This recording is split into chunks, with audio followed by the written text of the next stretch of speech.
It's that time of year again, the spooky season is upon us. But tonight, we're not talking about the kind of ghosts that keep you up at night. Instead, we're diving into something a little more comforting, 15 friendly ghost stories that will warm your heart while giving you just a tiny chill. So grab a blanket, settle in, and get ready for some light-hearted, supernatural fun. Welcome to True Crime and Horror, where even the spirits are here to make friends. Story 1. When I was 18, I was attending university and renting a room in an old house a few blocks off campus. Only one other room in the house was rented, and the girl who lived there spent most nights at her boyfriend's place. I basically had the entire house to myself.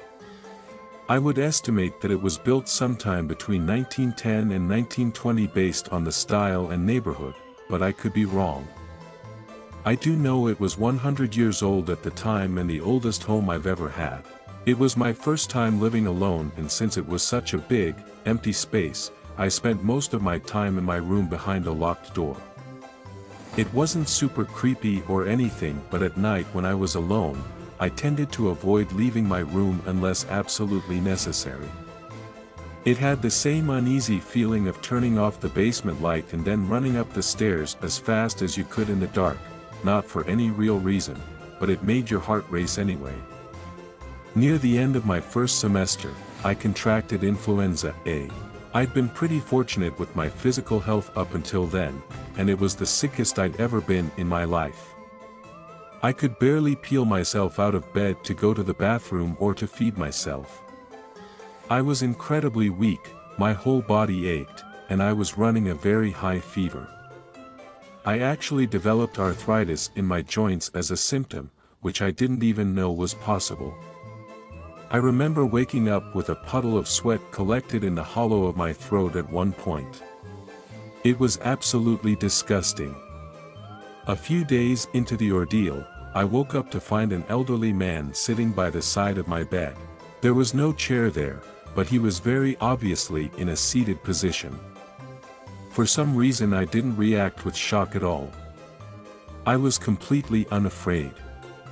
I asked him what he was doing there, and he simply said, "I just wanted to make sure you were okay." I must have fallen back asleep because that's all I remember of the visit. This could easily have been a New York will-induced dream or a fevered hallucination, but to me it was absolutely real. He was there and he spoke to me, and I felt very comforted by his presence. A few months later, I had a friend of mine from another school come to visit for a weekend. We did some exploring of the house and found a hatch to the basement. It was filled with old tools and hardware, but one thing stood out to me for no apparent reason. On the wall was a medicine cabinet absolutely stuffed with old pill bottles, regular things like Anacin and other old brand names I had to look up. It also contained many prescription pill bottles that were too faded to read. For some reason, as soon as I saw them, my elderly visitor came to mind. I wondered if maybe he had some experience caring for a sick relative and came to visit me when I was ill because it was a familiar situation. I did ask the landlord about previous occupants, but they had purchased the house only a few years earlier and didn't know much. I suppose I'll never know. Story 2. I don't know if this really applies, but I want to share. Smiley face. 2 years ago, my grandfather, who was the person in my family I was the closest to, passed away. I used to see him every weekend. I'd drive 2 hours to spend time with him, but 2 months before he passed, I moved to another country. It was hard to leave him knowing how sick he was, but I tried my best to come visit as much as I could. I got to say goodbye and all, but when he did pass, it broke my heart. I missed him so much it was unbearable. I'd feel his presence with me on my motorcycle. He was very fond of motorcycles too, almost every day. I'd feel his presence when I'd get lonely. Those sort of things. And life got a little rougher. Abusive boyfriend to begin with. So about 6 months after he passed away, I had the most vivid dream of my life. I was back in the house where I grew up. There was a beautiful sunlight passing through the window. I felt so peaceful. I entered the kitchen and I saw my grandfather sitting at the table like he used to. Of course, I broke down in cries and he held me, telling me not to be sad. We talked for what seemed like 45 minutes. He told me how proud he was of the woman I was becoming, that I was strong, that I could get out of that toxic relationship, that my parents don't hate me, it's just that they know I'm the strongest of their 4 kids. Anyway, the dream ended with my grandfather getting up and telling me he has to go. He held me and kissed me on the forehead like he used to do when I was a kid. I woke up crying as if I had just lost him again. This is the last memory I have of him. It erased the vision of his dead body that I could hardly bear, but after that, I couldn't feel his presence anymore. Sometimes I miss his presence, but I like to believe that he really did visit me. Got the balls to get out of the relationship with the asshole and got my life back. Story 3, my aunt and uncle live in a haunted house. There's even a chapter of a book on hauntings in our area devoted to their house. They've heard footsteps, doors opening when no one else was there, etc. One cousin described a ghost he saw in detail, an old woman in a long dress. The house was built pre-Civil War and they've lived in it over 30 years now. They did a huge renovation to the home several years ago and my aunt, uncle, and the contractor were alone in the house, all in the master bedroom. My aunt stood across the room from the men, when she felt a gentle, but firm, push. Not enough to make her stumble, but enough for the presence to say, "I'm still here." They had been wondering if the Reno would disturb the ghosts and got their answer. The best story involves that same cousin when he was less than 3 months old. He was attached to a heart monitor that would go off if he stopped breathing. The rules for the monitor were that the parents has to be on the same floor as the baby while the baby slept. Well, it was July and my aunt was desperate for a shower, so she left him sleeping at the bottom of the stairs. At the very top of the stairs was the door to the bathroom which she left open and hopped in the shower. After about 30 seconds of the water running, it just shut off completely. As soon as it did, she heard the monitor's alarm going off. She ran down the stairs soaking wet and my cousin's face was blue. She pulled away the blanket he had tucked around him and that motion was enough to get him to start breathing again and his face to go pink. The shower worked perfectly fine later. There was never any explanation for it shutting off. My aunt wasn't sure if it was the ghost or divine intervention. One time my brother and his friend slept over there when they were around 12 to 14 years old. One of them felt something grab his foot and shake it, thought it was the dog, but then saw the dog was lying by his head. He woke up the other guy and they both went and slept on the floor of my aunt and uncle's bedroom because they were so scared. I'll add that everyone pretty much agrees that the ghosts are harmless. When you walk into that house, you instantly feel so welcomed and happy. I wouldn't like to sleep there by myself, though, and my aunt won't do it. She invites friends to sleep over if her husband goes out of town. Story 4, my grandmother passed away 2 years ago but she had always promised to stay with us after she was gone and thus far we'd yet to see any sign of her, until last December. On Christmas Day we all woke to a friend request on Facebook from her. I know it was probably Facebook bugging out but I thought it was hilarious. Everyone was freaked out but I was just like, that's Mama for you. She loved Facebook so it only made sense. My other grandma passed away unexpectedly 5 years ago this August and we all had trouble accepting it. She had a massive stroke and we turned off the machines and allowed her to pass peacefully. It had threatened to rain all day, thunder rumbling, lightning, gray skies, but the rain refused to fall. Only moments after she stopped breathing, the skies unleashed this amazing rain. It was like all the angles started crying at the same time. It was the most beautiful thing I've ever seen, and it produced this gorgeous rainbow after. She kept popping up for a few days after she died. My cousin was waiting for news on a rather important county job, and at the exact moment of her passing, an email from this job came and he got it. This last one keeps happening, and I love whenever it does.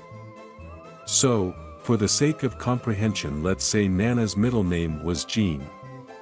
There's a gas company in my area that shares that name, and it's written on all their trucks. Her siblings all called her by her middle name. I went out to the cemetery to see her plot, and you can see this highway over the fields, and I turned as a Jean's gas truck drove by. It was like she was saying, hello. I see these trucks sometimes, but only when I need perking up. I've never seen one when it's a usual day. I saw 3 of them the day I lost my job, 2 on the day my other grandma died, only see them when I need to smile. Story 5. When I was a young girl, about 13, after my mother had died, I moved into a new town with my dad, he's pretty eccentric, to this creepy old house. It was pretty awesome though. We got a deal on this basically mansion because it was old and creepy looking, but my dad didn't care. I was super mad at the time. I hated all the moving and such. I realize now my dad loved me and I was just stressing over my mom. Anyway, I start to think this place is haunted. I dunno, it could have just been the creaks and moans of an old house, but I was certain of it. I think even my dad was a believer. He was literally trying to exorcise the ghost, I swear. Trying to help the ghosts cross over. Whatever. I felt like there were some downright rude ghost in the house, but nothing really malicious. Then one day I realized there is one that was actually friendly, like he had some sort of crush on me or something. It could have just been me projecting, because at school I was the weird new kid in the weird old house. I ended up having nearly my entire class over for a party because this house was probably the biggest in the area. I was getting teased a bit still, but that seemed to help. Who doesn't like an awesome party in your tweens during Halloween? Here's what was weird. I swear to God, this boy I hadn't seen at school, dressed in kind of odd, old clothing, walked up and asked me to dance. He seemed sweet and just completely disarming. The dance was awesome. I actually had my first kiss and it was romantic. But I find out later this kid wasn't even in my class. Another school. Or was it the nice ghost coming out on Halloween? I know, it's crazy. This happened in like '94 or so. And I made Dad promise to kind of stay hidden, so there was no VHS or even Polaroids of the dude, which is the worst part. I dunno, the whole event seemed crazy AF, and I'm sure it was just my imagination plus having a crazy dad. Love you, Bill. Story 6. My daughters, who were very young at the time, and I were going through a bad time, domestic violence. Going through divorce, and I was planning to move us as far away as possible for safety reasons. Was successful, and years later, we're doing extremely well. But when we were still going through that situation, it was my 2 daughters and I living together in a house where, well, there had been some really strange occurrences in that house, some of which were violent and disturbing. But one was really funny and cute. My youngest daughter, who was 6 at the time, came up to me in the living room. She was jumping up and down, pointing excitedly toward the den, saying, "Mama, who was that Michael Jackson guy? I just saw him. Where did he go? He just disappeared. Where did he go, Mama?" Puzzled, I asked her, "What are you talking about? Why are you calling him Michael Jackson guy?" Her response, "Because he was all white like Michael Jackson." I kid you not, she said that. It was all I could do to keep from laughing out loud right then, but she was serious, And you don't laugh at a 6-year-old when they're serious, because they'll get mad at you. So I tell her to take me to the den, and she leads me in there. She points to a corner of the room, jumping up and down, quite insistent that she saw a man standing in the corner of the den, all dressed in white, shining, standing there looking at her. She turned around to get me, but when she looked back, he was gone, disappeared. Not sure what happened there, but I'd like to think that there was someone watching over us at that time. If there was, they did a very good job, because years later, we're doing great now. Story 7. When I was a teen living with my mom, up until I joined the military when I turned 19. Her home had a ghost. She never believed me. But it seemed to originate from her room. She's religious, so I believe she just ignored anything. I would always see out of the corner of my eye a shadow person creeping just behind a wall or a doorway, and as soon as I give it attention and look, it moves away. I also always felt nervous in her room, like it was a vortex. I couldn't even stare down the hallway into her room as it would give me the creeps. But I never felt scared, or threatened, just that this entity was always watching. I would also hear distinct footsteps across the ceiling when I was in the living room, and what was above the living room? My mom's room. I knew I wasn't crazy, because my grandma had moved in, and my brother at one point, and when I brought it up, they both said, "Oh, you saw it too." One time my brother and I were watching TV in the living room, and the landing on the stairs was behind the TV, and we could distinctly see a shadow figure standing on the landing looking down at us. Neither of us looked away from the TV, just using our peripheral vision, and my brother said, "Do you see that?" I said, "Yup." Then it ran upstairs, and across my mom's room, both of us hearing the footsteps. It was very distinct running. My grandma said, "It's not gonna hurt you, it's just curious." She thought it was a child. What really scared me was years later, I was staying there with my wife and newborn daughter I just had, and one night I had night paralysis happen to me. Which had never happened in the years I lived there before. I had what felt like a large black mass sitting on my chest staring into my eyes, even though I couldn't see any details in the face or anything. I could tell it was evil, and in the shape of a shadow person. I was screaming and trying to move, but nothing was happening. My wife and new baby laid next to me sound asleep. I eventually was able to somehow come to, and shot up, drenched in sweat and tears. This all happened with my eyes open. I stood up and said out loud to leave this home. "You do not belong here, this is a house of God." And slowly the evil feeling faded away. This had to be the single scariest thing that had ever happened to me, and nothing like it since. Sorry for the long rant, lol, still gives me chills when I think about the house. Thank God she doesn't still live there and nothing followed. Story 8, My Ghost Story. From my sister when we visited the Queen Mary back in the 1970s. Half of this, the first part, is her version. This has been a bone of contention for a while. So I asked her to write up what she experienced that day.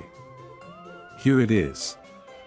I was circa 2nd grade, and still very much in the early stages of learning how to read.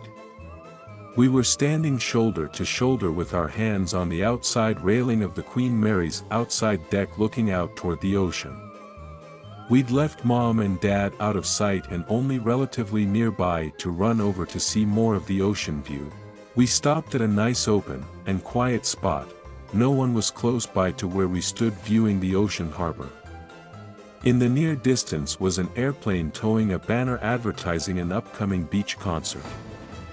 I stood there and was trying to sound out loud the words on the banner and going VRY slowly as a beginning reader.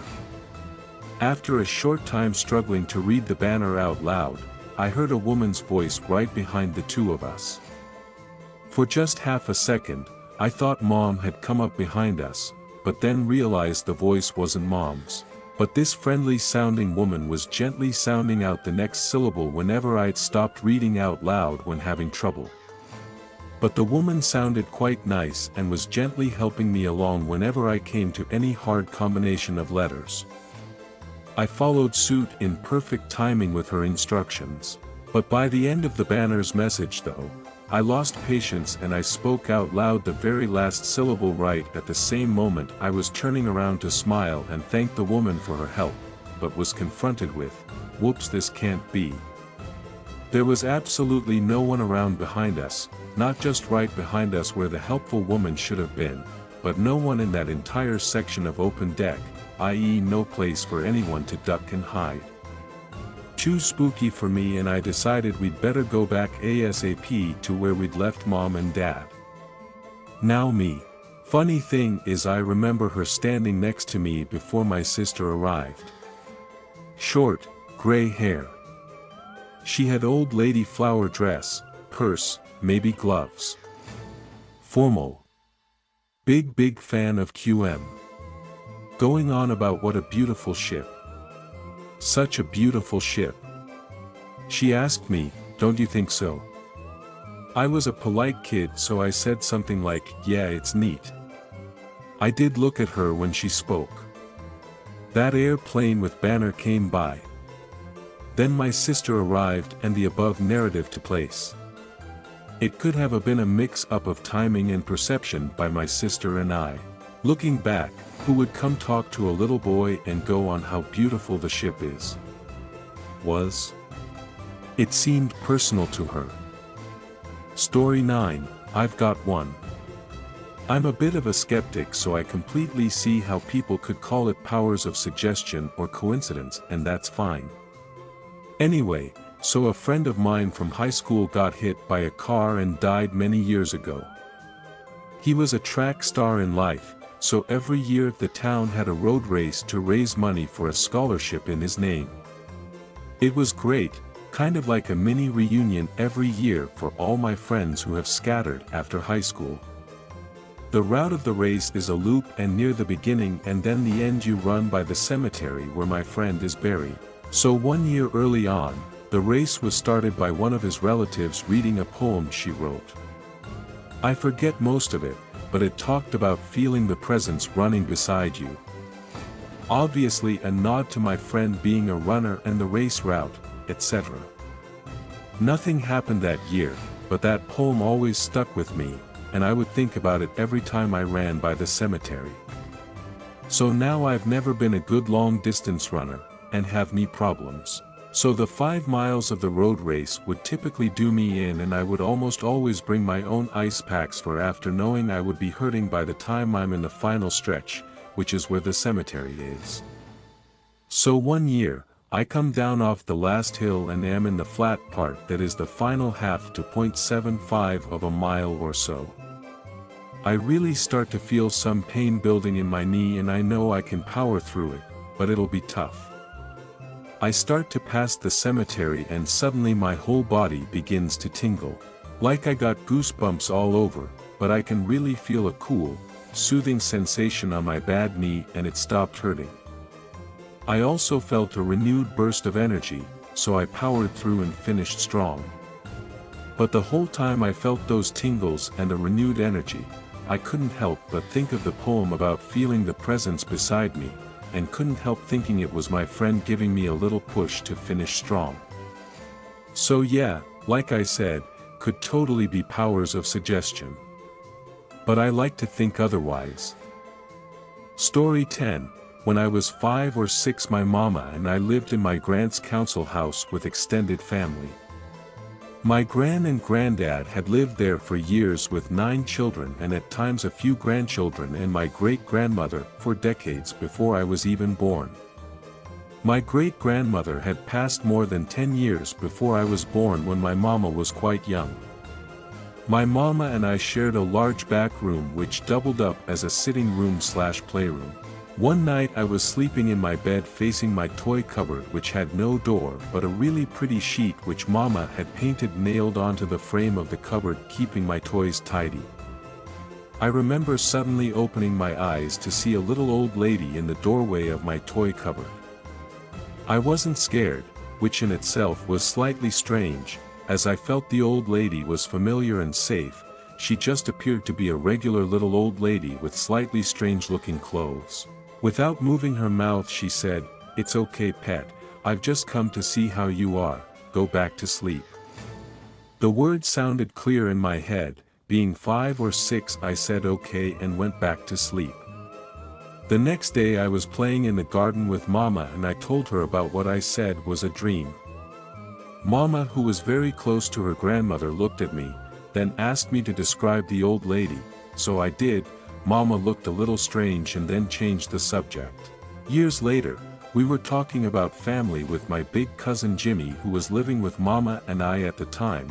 I was about 8 and Jimmy was around 15, 16, and Mama told me that when I described that little old lady I actually described our great-grandmother.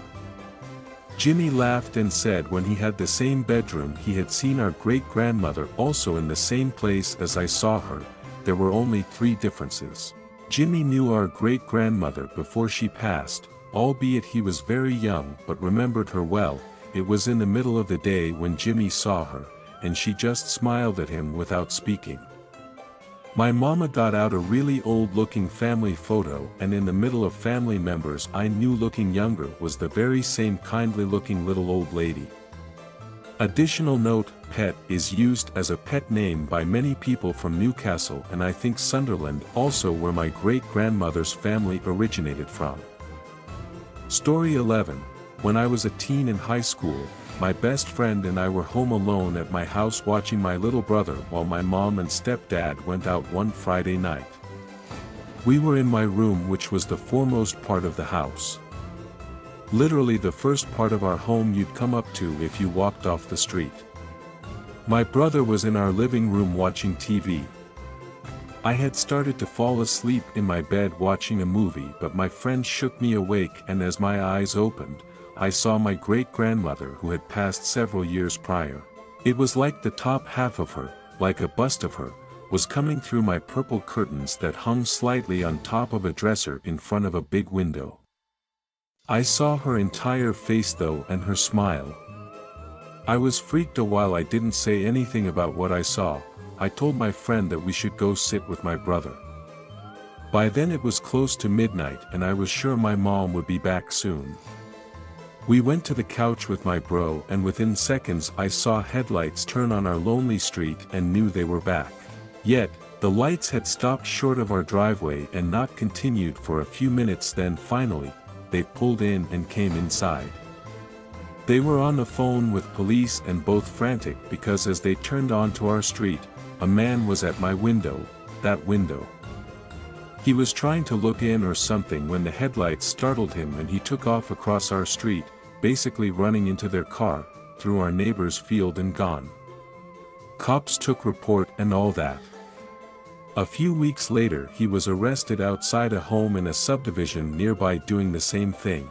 My guardian angel, my great-grandmother, my best friend as a child, came to rescue me. Or at least get me out of that room, and I know it. I saw her clear as day. I hadn't been thinking about her or anything to have her on my mind when she appeared. I don't care what others say. I know what I saw, and I think overall, that is a wholesome ghost story. Story 12. I have a couple of wholesome experiences. One happened back in the early 2000s. I was doing laundry and took it outside to hang it up to dry. My husband and I lived in a very rural area. I was used to having no one around. This day, however, as I started hanging up laundry, I noticed a young man walking across our property. I was startled, but not afraid. I figured it would be best to confront him directly and ask if he was lost. I started walking toward him, and he saw me. He stopped then.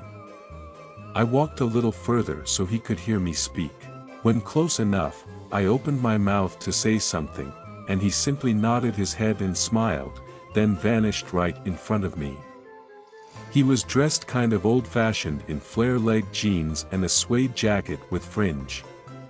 It was a sunny day. The fringe on his jacket cast little shadows, and he also cast a shadow. He reminded me of a neighbor's son. I asked the son later if he had had an uncle that looked like him, but he had no knowledge of such. I had no idea our visitor wasn't fully incarnate until he disappeared. Another time, my husband and I were getting ready to go out for dinner and a movie. I was sitting in front of my makeup table getting ready. My hair was clipped up on the back of my head. All of a sudden, I felt a presence behind me. Then a cool breath blew air into my right ear and caused the loose strands of my hair to fly forward.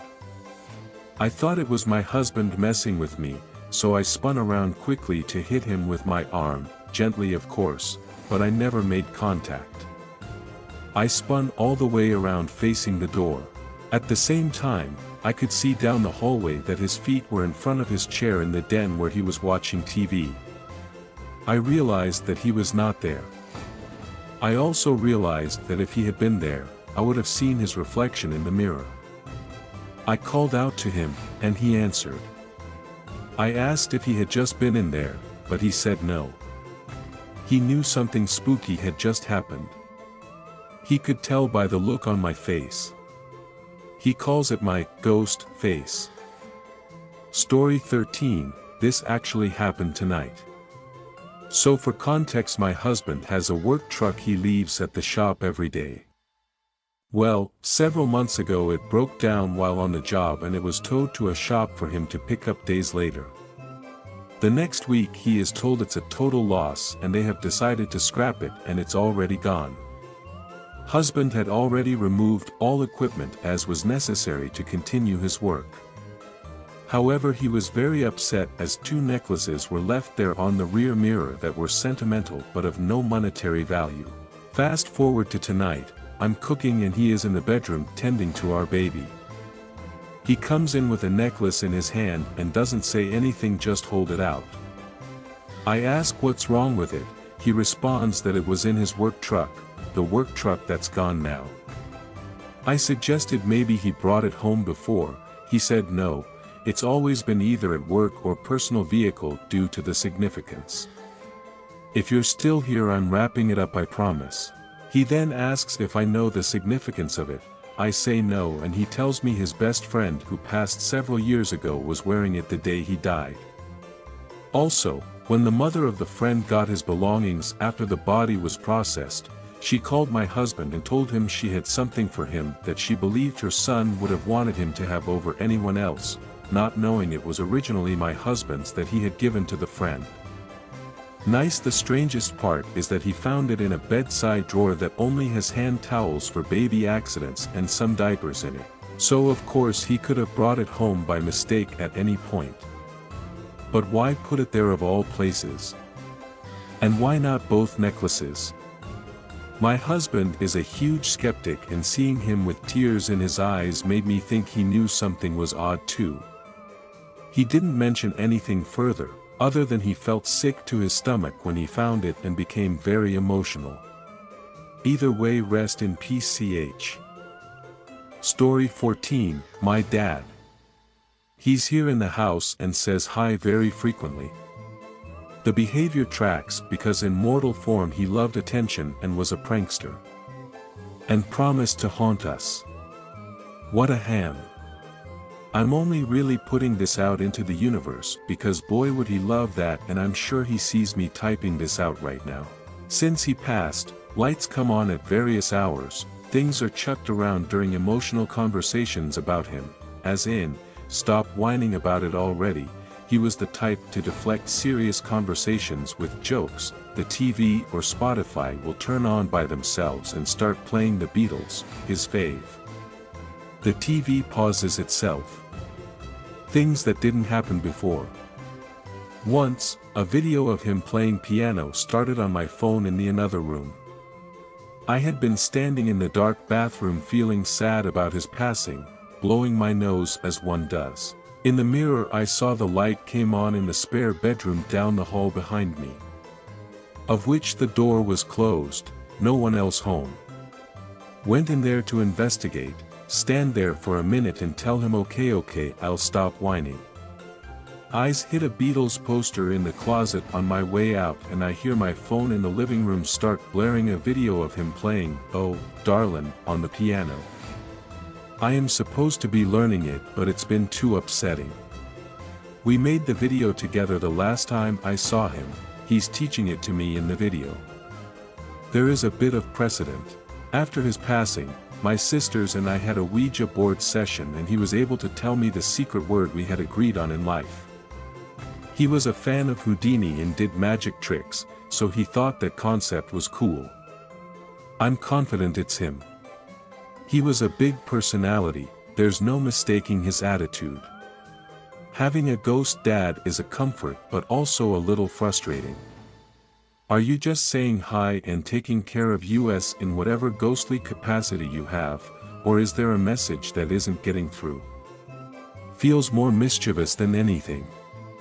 He always took great joy in pestering my sisters and me, and yeah, if we were ever sad, he clowned around. I log it all to look for patterns that might just be house quirks, but it's pretty random and connected in some way to what we're doing at the time. I'll be heartbroken if it ever stops. I write to him in Google Docs or my phone notepad, assuming he can see it in some way. He loved to talk for hours on the phone, so hopefully that can be the spirit equivalent and keep him happy. The bedroom light comes on while we're trying to sleep if I don't talk directly to him for a while. Coincidence? Who knows? But sure doesn't hurt to tell him hi and catch up. I hope maybe if someone listens this that lost their dad, my experience gives a little hope that your dad is still around. And don't worry, your ghost dad will never be as annoying as my ghost dad. Story 15. I'm pretty sure the house I grew up in was haunted. It seemed to be contained to the upstairs where we kids slept. My mom moved us up there when we were pretty small. My brother and I had previously shared a room downstairs until they needed that for our baby brother. It always felt off up there, and I saw and experienced a few things that creeped me out. Some of the things admittedly could have a rational explanation, others did not. For example, I was in bed one night, and I swear on my life this is true, I saw what looked like a small bottle of 7-Up start out small in the corner of the room and get bigger and bigger. You could say this was just a nightmare, and could well have been, but a couple of years ago we were talking about the old house and my brother said something interesting. He said he saw something start out small and get bigger and bigger when he was in that same room. Another time, one of the Osmond brothers, yes, I'm that old, on a poster in my room, spoke to me. For some reason when these things would happen I never outwardly reacted, didn't go running and screaming, and as I got older things didn't happen anymore. I really believe that whatever ghosts were there were not evil, they just weren't used to having children suddenly invade their space. The house had previously been occupied by an elderly woman who never went upstairs. I think they got used to us and stopped trying to scare us away. I seemed to be the only one in the family who believed it was haunted, but I got my validation some years after Mom and Dad stopped renting that house.